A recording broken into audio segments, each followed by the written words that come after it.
Okay, may hapon sa inyong tanan. Magandang hapon po sa inyong lahat. Good afternoon po to everyone. This is Jeff Ho. Okay, dito po tayo sa clinic at wala tayong live consultation, no? Pero naisip ko na meron ako ibalik na topic, okay, tungkol sa HIV, no, or Human Immunodeficiency Virus. Okay, yun po ang pangalan ng microbe or virus, okay, that will lead to AIDS, no, or autoimmune deficiency syndrome, no. Naisip ko lang po ito because meron akong pasyente kanina who just left my clinic, although hindi naman siya pumunta dito para magpagamot ng sakit, no, kasi wala po siyang sakit. Pumunta lang po siya dito to get a medical certificate kasi po mag-OJT po siya. Anyway, wala naman akong sinasabi na mali, no, na magiging magiging gay, no. Okay, kasi who are we to judge, no? Okay, kasi everything boils down to sa mata ng Diyos. Okay, I am not prejudging, although this is my own opinion. Okay, because ayoko yung meron kayong misinterpretation, no? Okay, because as I've said sa kanya kanina, sabi ko nga sa kanya, no, I think sa Biblia bawal, no? Okay, bawal magkaroon ng relasyon na same sex. I think sa Biblia yun, no? Pero in my opinion, okay, although I'm not going against, no, the teachings of Christianity or kung anong sinulat sa Bible, pero in my opinion, kung magkasundo naman po kayo, pareho kayong sex, whether pareho kayong babae or pareho kayong lalaki, at for as long as you don't hurt each other, no? Okay, for as long as there's real love, genuine love, okay, and for as long as you stick to one, no? Okay, I think God will reconsider. Para sa akin, although I'm not condoning, no, or I'm not in favor, nor am I against, no, because as I've said, we have to be practical nowadays, no. Okay, lalo na pag marami tayong marinig ngayon na mag-asawa nga, heterosexual relationship, lalaki at babae, pero sa bandang huli, okay, they cheat each other. Okay, pinakasalan nga, nakatanggap po ng sacrament ng matrimony, pero at the end, they cheat each other. Well, of course, hindi rin pwede sa mata ng Diyos yan, di ba? Okay? So, of course, hindi natin pwede gawin rason na kasi kahit lalaki, babae, nag-aaway sa bandang huli, nagdadaya. So, therefore, pwede siguro same sex, no? Of course, hindi natin pwede gawin rason yung first premise, no, na kasi nga kahit heterosexual, okay, nagkakamali rin. So pwede natin i-try itong homosexual relationship, no? I'm not saying that, no? Okay, so anyway, para sa akin, for as long as nagmamahalan po kayo, okay, I think God will forgive you and maybe God will reconsider, no? Of course, you have to stick to one, no? Hindi na pwede yung stick to one now, stick to another one tomorrow, stick to a new one the day after tomorrow, and stick to almost everyone at the end of the month or at the end of the year. Talagang maabutan mo yung HIV, no? Masama po yan. Okay? So, I would like also to emphasize, you may disagree with me, na ang condom kasi, yun po ang posisyon ng gobyerno. Pero as I've said, and I'm gonna say it again, na for me, condom is effective, no? Although it is against the teachings of God, no? Lahat ng artificial contraceptives ay bawal po talaga sa mata ng Diyos. Okay? Tsaka isa pa, hindi lang dahil doon, no? Para sa akin, ang condom, though it is effective talaga, no? It can prevent HIV, no? Pero ang problema kasi, condom can also promote HIV infection, no? It can prevent, pero it may promote. Bakit ganon? Hindi namin maintindihan, Dok. Mali ata kayo, Dok. nakakapag-prevent ang ng HIV infection ng condom. Oo nga, nakapag-prevent. I'm not saying na hindi effective sa pag-prevent. Pero what I'm saying is, it may promote HIV infection. Bakit? Kasi nga, as I've said sa previous video recordings, ang dami po natin pasyente na nagkasakit po sa ari. Okay, of course, kadalasan gonorrhea, chlamydia, no? Of course, minority lang po yung HIV. Pero anong nangyari sa kanila usually?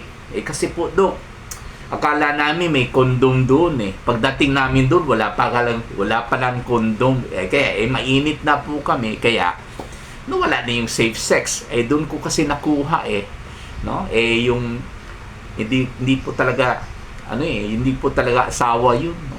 Kumbaga, one night stand, no? Kumbaga, hindi love at first sight, no? Love at first shot. Isang shot lang ng tanduay, isang shot lang ng red horse, uminit na. Ayan. Di syempre, pag uminit, saan patungo?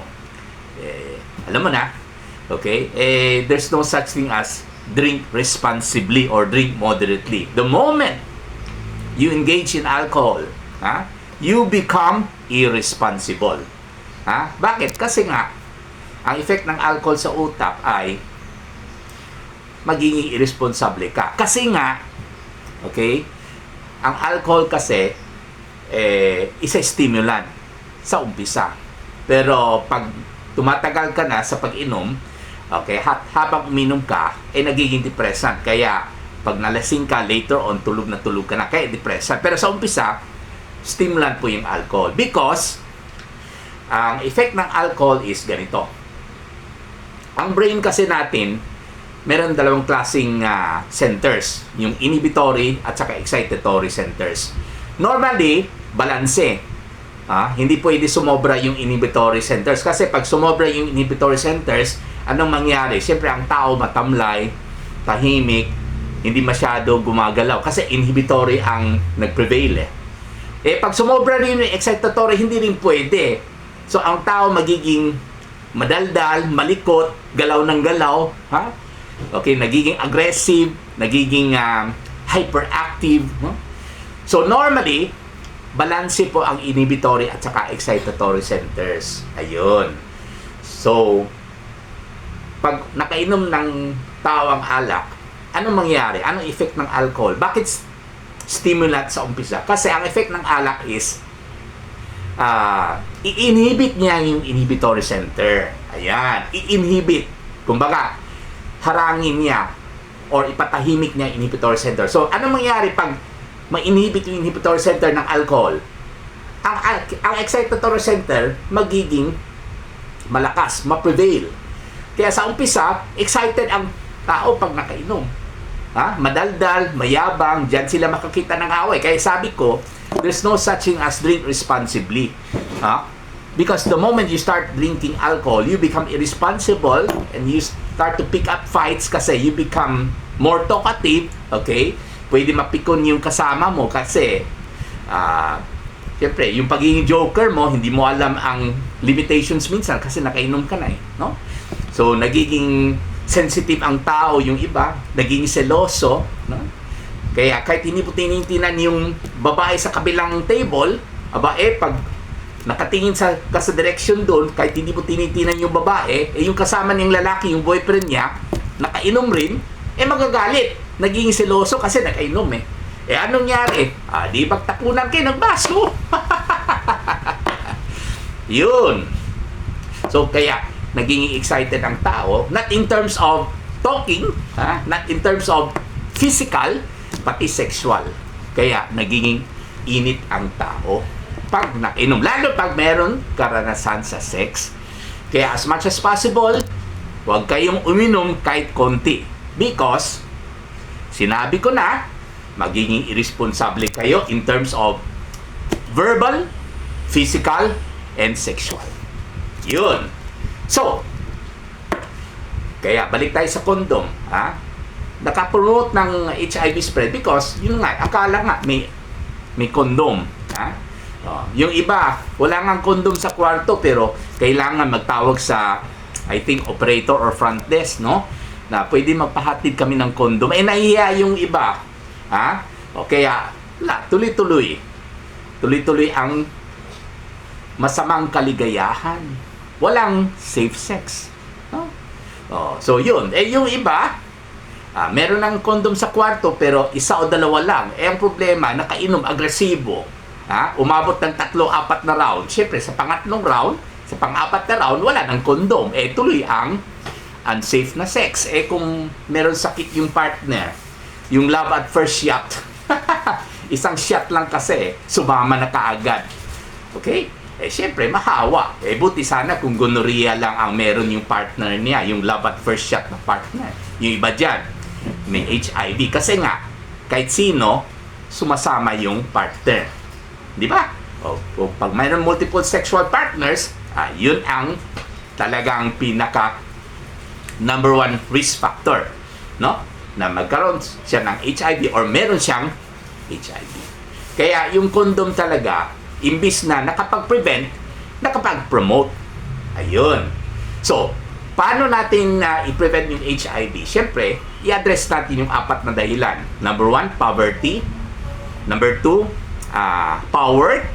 Number 3, poison.